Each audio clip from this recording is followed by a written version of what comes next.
Now, what are the pointers in writing a good introduction? We need to treat the introduction as the initial pitch of an idea because this is the first part of the research project proposal, and therefore it should be catchy. It should be made attractive to the readers so that their interest in reading your research project will be sustained. Another point is the introduction does not only provide the readers an understanding of what the proponent wants to do, but it also gives them the same sense of researchers' passion for the topic and excitement about the research project's possible outcomes. So this is very important because when we write, our attitude can also be manifested in our writing. Our passion in writing can also be judged by the readers. But most important of all is we have to give importance to the discussion of the possible outcomes of the research project because that will be your contribution to the community you are serving. Think about your introduction as a narrative written in 1 to 3 paragraphs that succinctly answers the following 4 questions.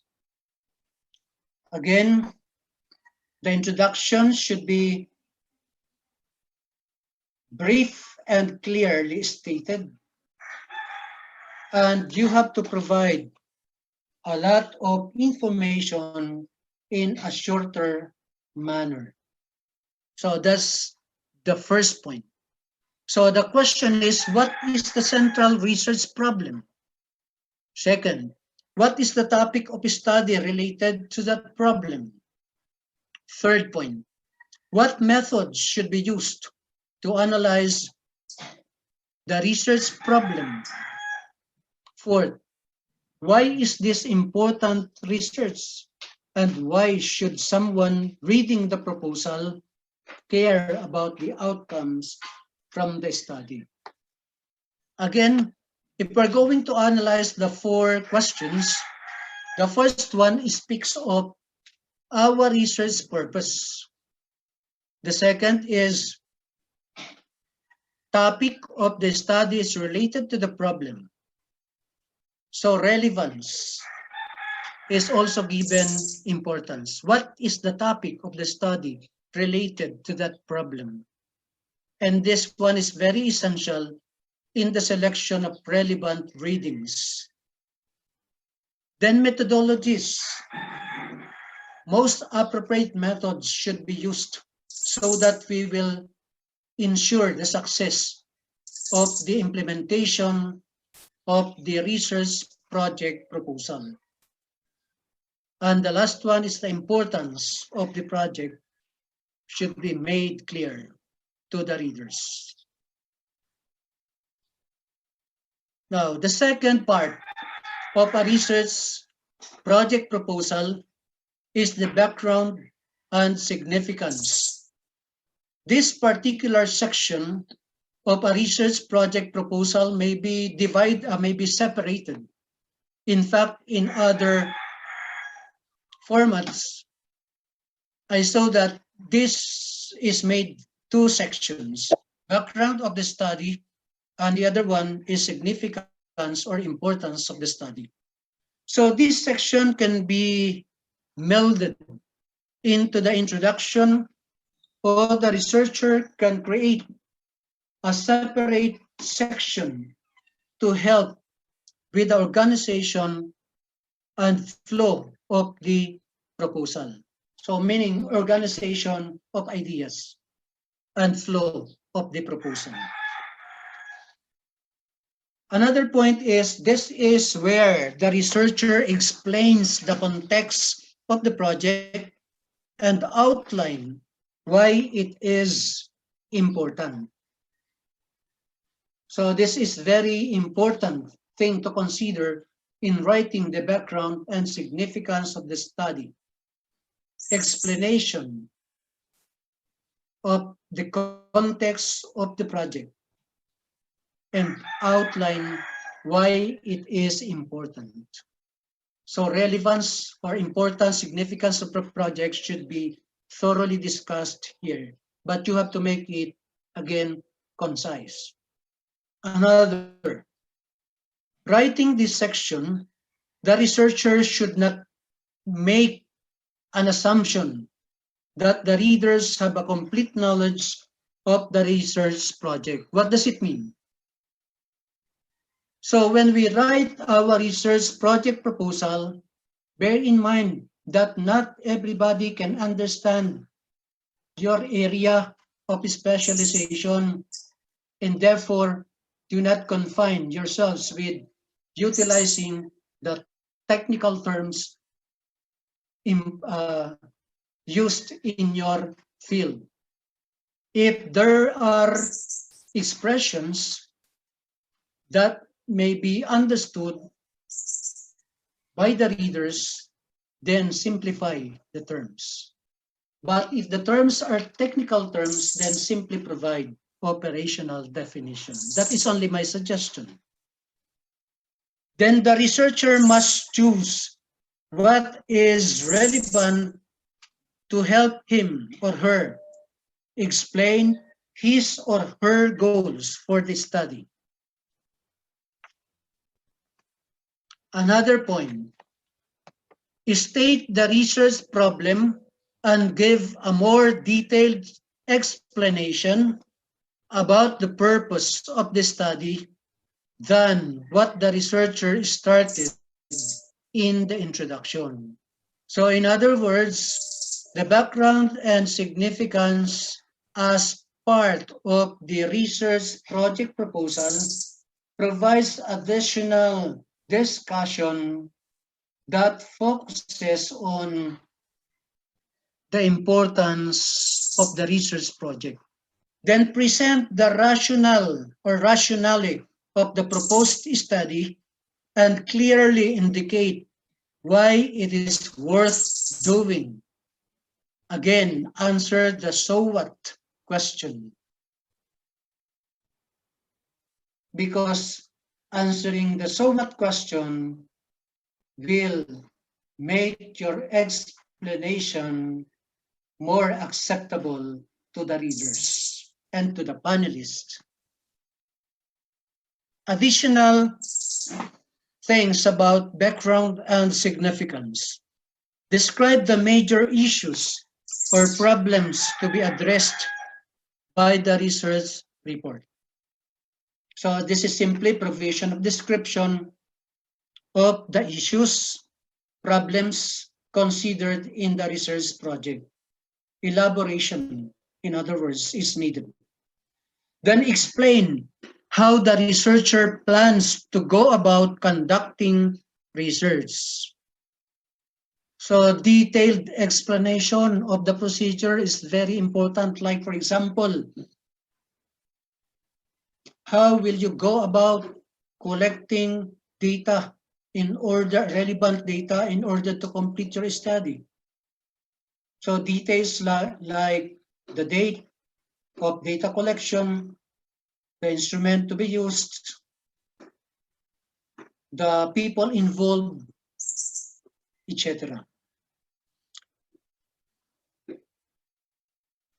Clearly identify the key sources the researcher intends to use and explain how or she will contribute to the analysis of the topic. So the participants or respondents of this research or the research project should also be discussed well in this section. Set the boundaries of the proposed research in order to provide a clear focus. So I have already explained this one earlier. Then provide definition of key concepts or terms if necessary. And in the preparation of research project proposal, we only define concepts or terms which are used frequently.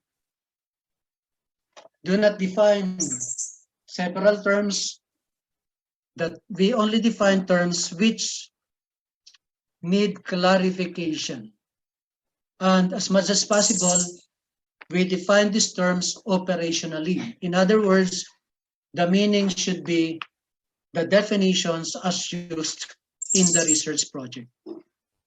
The third part of a research proposal or research project proposal is literature review. I know that you had a very comprehensive discussion of this one, but allow me to also mention the ones reflected in my PowerPoint presentation. First, connected to the background and significance of the study is a more deliberate review and synthesis of prior studies related to the research problem under investigation. So I will not be explaining to you all these pointers in the preparation of literature review because I understand that you had your session facilitator who talked about all these things. Number two, the purpose here is to place the project within the larger whole of what is currently being explored while demonstrating to the readers that research project is original and innovative. So this one is very important. The research project should be original and it should be innovative. They are related terms. Original, because that is owned by the researcher, and innovative. When we talk about innovativeness, the element of newness is present. So think about what questions other researchers have asked, what methods they have used, and what is the proponent's understanding of the findings, because this would serve as your basis in the completion of your research. Because sometimes other people have better ideas than us. Okay. Then think about what questions. Next is assess what the current researcher believes is still missing, and state how previous research has failed to examine the issues that the present study addresses. It was already discussed during your session regarding the preparation of literature review. Then, since a literature review is information dense, it is crucial that this section is intelligently structured to enable a reader to grasp the key arguments underpinning the research project in relation to that of other researchers. So, in order to satisfy this point, my suggestion is to put a side heading in the discussion of important concepts needed in your research project. But if it is the policy of your institution or the agency where you will be submitting your research project, then you may do away with this suggestion. This is only a suggestion. And this is done to ensure that the readers can recognize that important variables are actually discussed in the literature review. And in that way, you are making the literature review reader-friendly. That is only my idea. A good strategy is to break the literature into conceptual categories rather than systematically describing materials one at a time.